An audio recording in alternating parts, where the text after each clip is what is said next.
Hey everybody, I'm Terry Records and welcome to Should You Rent It, Flip It, or Run? Fort Myers edition.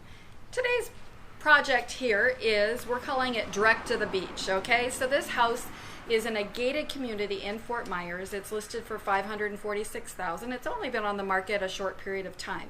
It is a foreclosure and needs some work. So the question today will be, should you rent it, flip it, or run? So we're going to go through and do the numbers with you and kind of summarize the house at the end. And Jason and I are really into educating our clients and making sure they make great decisions. And so if you want to follow us, we do this all the time.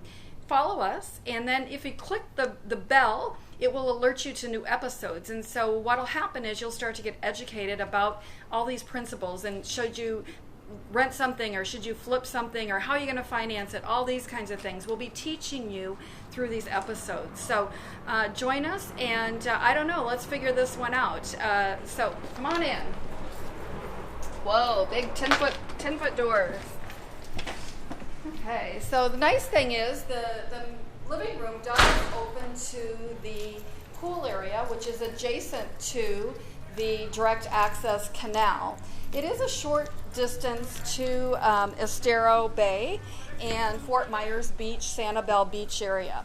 So of course I told you it is a foreclosure, so the pool isn't as well kept as it should be. It is green.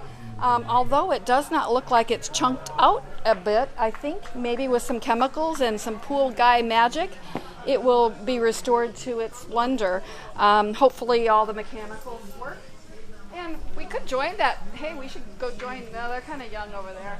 That Sounds party like at spring the end break. of that. Yeah, spring break. Having some fun on a Saturday near the beach. It's November though. Okay, so we have, this is a direct access canal. You can see your neighbors everybody's got boats. So, and they go on out. We've got a lift there. I don't know if there's a motor on it, and a small dock. So, great house. I actually like the idea that this house is a little bit farther inland, and in this gated community there are a couple lakes and some amenities within the gated community.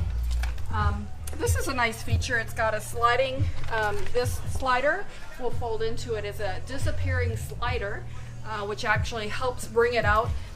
In our winter weather, we can leave our doors open because with these cage screened in areas, you get nice circulation going. So we've got vaulted ceilings, and then we've got a bath. A lot of carpeting that's really worn out. They did carpeting and then tile. If it was me, I would replace it all and do tile everywhere. So we've got a half bath, and then this is the master suite. And it does open up to the pool area and the jacuzzi. And then it's got a long hallway here and the master bath as well, with closets, and the toilet is separate. It is a little dated. The house was built in 2001, so it doesn't look like anybody's done much to it since then. And so it's your choice. The cabinetry, you'll notice, is not high-end quality. It's not falling apart. It's thermofoil covering. So sometimes you'll see these when they've been vacant a while, the foil will spring loose against it. They are okay here. I mean, maybe some handles and a new countertop, you could salvage it and update a bit. Shower's a bit outdated. So my choice is, if I'm going to go ahead and do some work here, I might go ahead and update my kitchen and baths as well. So then this has got a den, which is a little odd, coming on into the master suite right here. This door could be closed so that they don't have access into the master suite. That's a little odd. They must have wanted that when they built this extra room. That's a den. And then let's go on to the kitchen area. So they did enclose this. If you did not like this wall, it would be easier when you're redoing the floor tiling to remove it. You'd have to relocate the electrical that's in that wall, but you could open it up if you didn't like those spaces quite like that.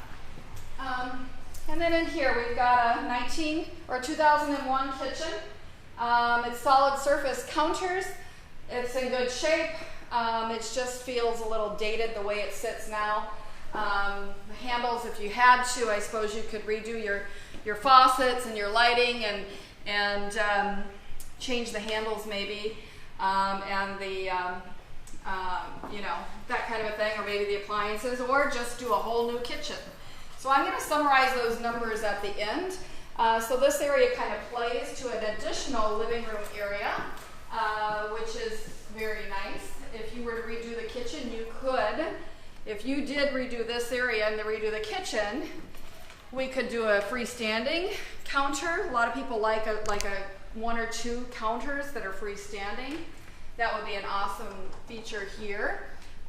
Somebody could do, if you're into the Chip and Joanna look, you could do the sliding barn door here, updated so that it's really Floridian, like a white one or something, to match your dooring. Another thing that would help a lot is more than just one color. For some reason, they went with kind of white everywhere. It's a little yes, and bland. that really makes it bland. You notice how the baseboards and the walls are all the same. That's really boring, and nice it does not make baseboards it look good, right? Yeah, nice It's baseboard, actually, but it doesn't stand well, out. it was a decent ceiling fan at one point. And then this is a pool bath, and it does play out. It comes out in, if you go out that door, it opens into the pool cage area. And so, and anyway, it was added and tried to make it look like a pool bath compared to the rest of the cabinetry. But nice space, nice pool bath. This is just over 2,700 square feet in total, so it's a lot of square footage. And we do have some extra bedrooms over here and another bath.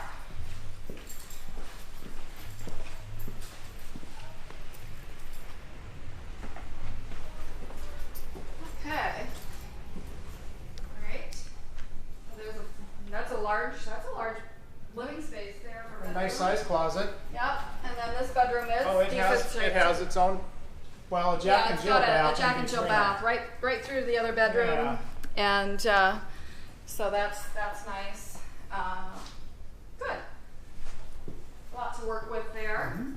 Big baseboard, so you could do that. If you really wanted to dress it up, you could add some cold molding at the top ceilings in some of the rooms, although we have vaulted ceilings. So there is a laundry room here and a side entry garage. So the laundry is inside the house, which is nice. It's a decent sized laundry area. A nice size garage. Yep. And a 2-car side entry, so that works nice.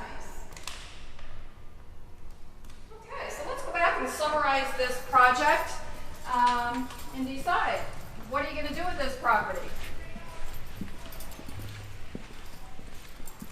Okay, so I'll tell you what I like. I like the location here. It's a nice location. You've got some water to play on. You've got a pool. You've got high ceilings. You've got nice square footage. You've got it's in an area of nice homes. It isn't a gated community of upper houses that are in this price range or more. So if you do some improvements, you can sustain that with this home. The things that I don't like are the flooring and needs paint, that kind of a thing. So if I was going to replace the flooring, we're at 2,700 square feet. You're going to spend at least 12 grand redoing the flooring throughout. I would do floor tile everywhere throughout and upgrade it. Repainting everything. We've got high ceilings, so I would say we're looking at about 6,000, the interior repaint, right?